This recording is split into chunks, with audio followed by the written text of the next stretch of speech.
voulais être missionnaire, et puis maintenant, est-ce que j'ai vraiment envie de mourir pour ma foi? Qu'est-ce que ça veut dire? On va montrer qu'on est meilleur que les autres? Est-ce que c'est si important que ça? Ouais, il ne fait pas passer peur en tant qu'humain. Exactement, et finalement arriver à montrer qu'il y a une représentation de Dieu qui nous déshumanise et qui nous fait rentrer dans des conflits violents, et puis au contraire, il y a une expérience de Dieu qui nous humanise. Et c'est de cette divinité-là, des hommes et des dieux, justement, on met le pluriel, parce que de quel Dieu parlons-nous? Il ne suffit pas de dire que nous n'avons qu'un seul Dieu. Est-ce que c'est un Dieu qui nous demande de massacrer l'autre, ou est-ce que c'est un Dieu qui nous demande, au contraire, de vivre en fraternité avec la terre entière? Exactement. اكو حل كتابه رائع بيحكي عن التسامح وعن انه مثل ما قال بالاخر انه الرجال والآلهة لا الآلهة، لانه كل واحد بيقول عنده الله واحد، ولكن هل هو الله اللي لازم نقتل الغير باسمه، او هو الله التسامح؟ كتاب رائع وفيلم بيحكي عن فيلم رائع des hommes et des dieux، كتاب رائع secret des dieux secret des hommes اللي اخذ جائزة بري spiritualité d'aujourd'hui سنة 2000 هالسنة يعني 2011. Là, nous allons attaquer votre roman, mais avant, j'aimerais vous présenter Alexis Génie كاتب فرنسي من مواليد ليون سنة 1963، وهو أستاذ جامعي متخصص بالبيولوجيا. هيدا أول كتاب له، ولكن هلأ مرشح إلى 3 جوائز أدبية، جائزة بري غونكور، بري ميديسيس، وبري فيمينا، واكيد راح يحصدهم. كتابه لا فرنسي de la guerre او الفن الفرنسي للحرب. Alors Alexis, d'abord, quelle est votre attitude face au prix auquel votre livre est nominé? J'en suis très heureux. Alors, surpris, mais heureux. Alors, surpris parce que je ne m'y attendais pas. Qu'un premier roman puisse être sur plusieurs listes, c'est rare. J'ai bien conscience que c'est rare. Voilà. Donc, mais je suis très très heureux parce que c'est le rêve de tout écrivain. Le rêve d'un écrivain, c'est d'écrire un livre et que ce livre soit publié et qu'il soit lu et puis qu'il y ait des prix et puis que... Et ce rêve, je suis en train de le vivre. Donc c'est magique, mais c'est un conte de fées, c'est quelque chose de très rare. Mais c'est sûr que vous le méritez. C'est pas à moi de le dire. La Français donc, de la guerre raconte l'histoire d'un parachutiste colonial devenu dessinateur. Pourquoi dessinateur? D'abord, est-ce que parce qu'il a envie de sublimer tout ce qu'il a vécu dans des photos, dans des dessins, comme une autothérapie, ou parce qu'en dessinant, on est aussi observateur? C'est plutôt ça. Alors, mon personnage est dessinateur depuis le début, depuis sa jeunesse. Donc il l'a toujours été. Et c'est pour lui quelque chose qui va le protéger un petit peu des situations terribles qu'il a vécues. C'est-à-dire que quand on dessine, on prend le temps de dessiner, on se tait, ça se fait en silence. On n'est pas tout à fait dans la réaction à l'environnement. On peut prendre un petit peu de temps. Et c'est important dans tout ce qu'il va vivre, ces situations terribles où il doit se défendre, il doit être tué. D'autant plus que ce personnage, puisqu'il a commencé à être militaire dans les maquis de France pendant la Seconde Guerre mondiale, il n'avait pas de vocation à être militaire. C'est un jeune homme de 17-18 ans en 1944, et un peu par hasard, il va devenir militaire. Bon, il l'aurait vécu 10 ans plus tard, il n'aurait jamais été militaire. Ouais. Voilà, il est engagé dans une guerre qui, au début, est une guerre juste, contre le nazisme, pour libérer la France. Voilà. Et après, il continue. Il continue parce que il est jeune, il est plein d'énergie. Et il est là-dedans. Il est dedans, il veut voir ailleurs, il veut voir le vaste monde, donc il continue. Et c'est la guerre d'Indochine, puis la guerre d'Algérie, et c'est de pire en pire, de plus en plus violent, de plus en plus terrible. Et lui essaye de sauver son esprit, de sauver un peu son âme, et il essaye de pas trop être monstrueux. Et justement, le dessin, ça le sauve. Puisqu'il a cette partie silencieuse, cette feuille blanche devant lui, où il peut ne rien dire, ne rien faire, simplement dessiner. Et c'est une façon d'être épargné par les choses horribles qu'il va connaître. Donc ça, c'est la génération de votre papa, quelque part. Tout à fait, voilà. Ouais. Et donc, pourquoi vous avez eu l'idée de ce thème? Est-ce que c'est quelque chose qui vous a préoccupé lorsque votre père vous racontait Alors justement, mon père m'a rien raconté parce que ni mon père ni mon grand-père n'ont jamais vécu tout ça. D'accord, voilà. donc c'est totalement votre tout à fait, c'est imaginaire. Maîtrisé, bien sûr, de la réalité. Mais en France, c'est quelque chose qui préoccupe beaucoup les Français. C'est-à-dire cette histoire terrible, et que c'est une histoire qu'en France, on ne sait pas raconter. On ne sait pas comment bien la raconter. Et moi, ce qui m'intéressait personnellement, c'est justement qu'est-ce que des gens de la génération de mon père ou de mon grand-père peuvent raconter à des gens de ma génération. Et qu'est-ce que les gens de ma génération peuvent entendre de ce qui est dit. Vous avez joué le rôle voilà. de celui qui raconte et, et de celui qui écoute. Voilà. Parce que c'était assez important, parce que aussi en France, les gens de ma génération, moi quand j'avais 20 ans, je ne voulais rien entendre de tout ça. Pour moi, c'était une horreur. C'était quelque chose qui nous pesait, qui était un poids sur la conscience française. Bon. Et j'ai essayé de comprendre ce qui pouvait se passer entre deux générations.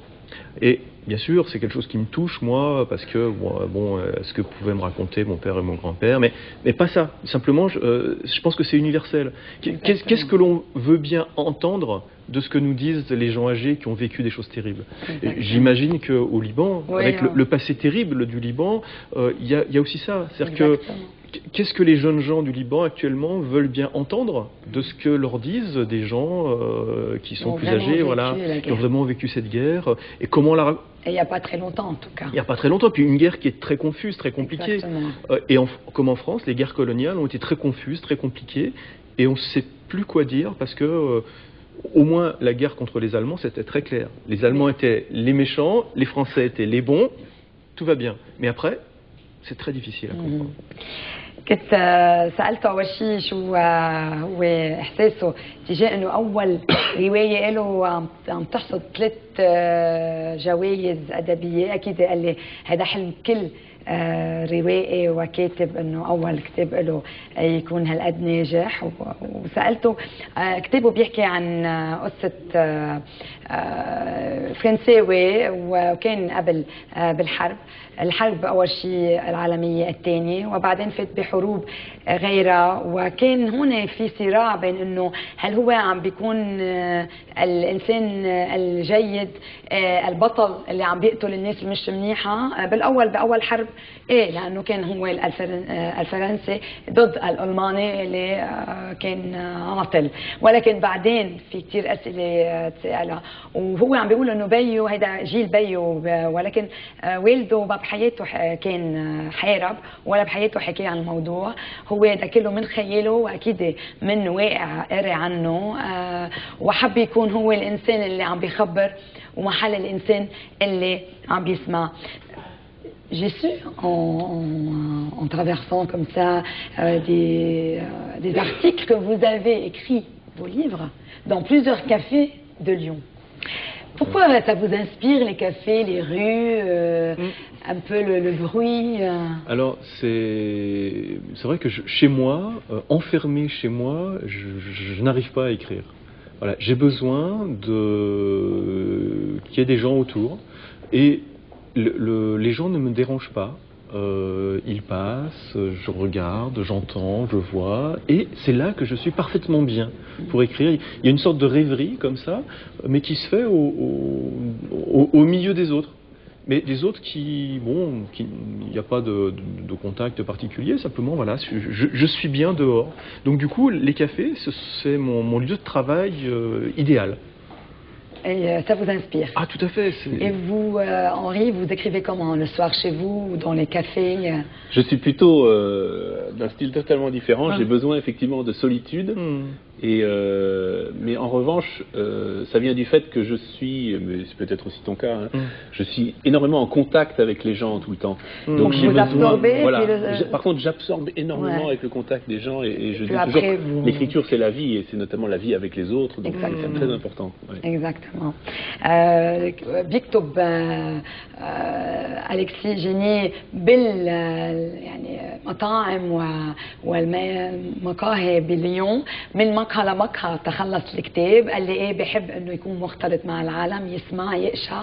سالت انري كانسون، هو لا بالعكس، من بعد اكيد بحب كثير العلاقات مع الغير، ولكن بفضل انه يكون بمحل رايق اكثر تيقدر يكتب.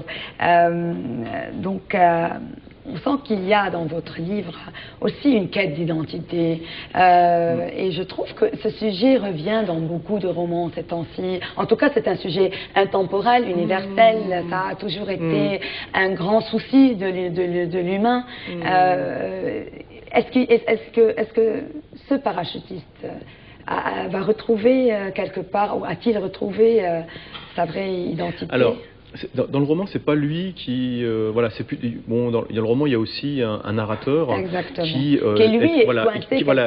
est plus jeune, qui est coincé dans sa vie, voilà, dans la France de maintenant, qui est une France très confuse, assez violente. Et c'est vrai qu'en France, actuellement, nous ne savons pas très bien qui nous sommes.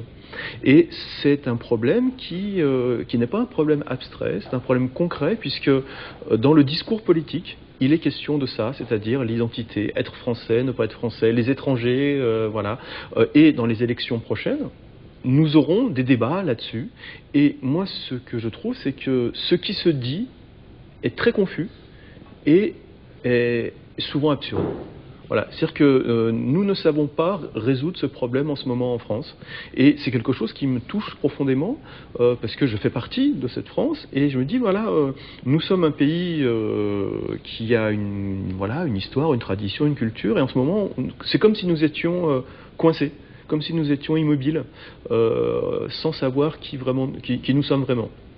Et il m'a semblé que l'histoire récente, l'histoire coloniale, a quelque chose à voir avec ça. Et je crois que c'est très important de comprendre cette histoire, et qu'il y ait quelque chose de l'ordre de la réconciliation, justement. C'est-à-dire qu'il y a un enjeu profond, actuel, dans la réconciliation entre la France, le monde arabe, l'islam, le christianisme, parce que tout ça fait partie de l'identité française de maintenant. Il y a de nos jours, voilà, 10% de Français qui sont musulmans. Bien, eh bien, ils sont français, point. Mais ça, c'est très difficile à comprendre.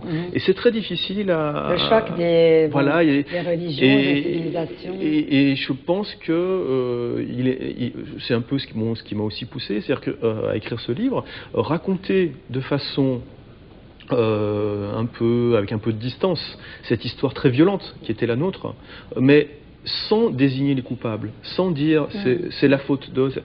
La raconter simplement. Exactement. La raconter dans toute son étendue, avec son horreur, mais avec aussi la vie, avec les gens.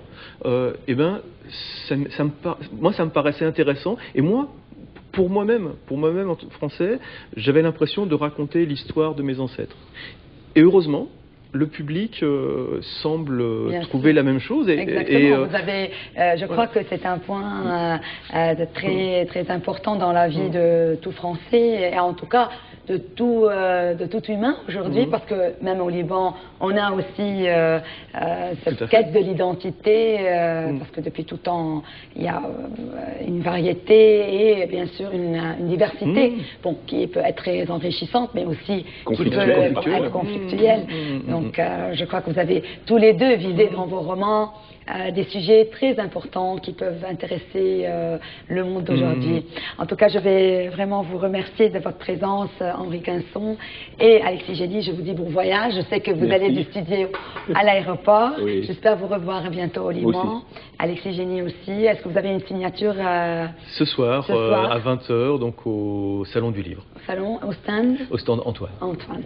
D'accord, merci encore une fois. Merci beaucoup. مشاهدينا الكرام، أنا بشوفكم بكرة الساعة 12 مع مقابلة كمان مع 5 كتاب فرنسيين عالميين. هلا بنبقى مع بريك إعلاني.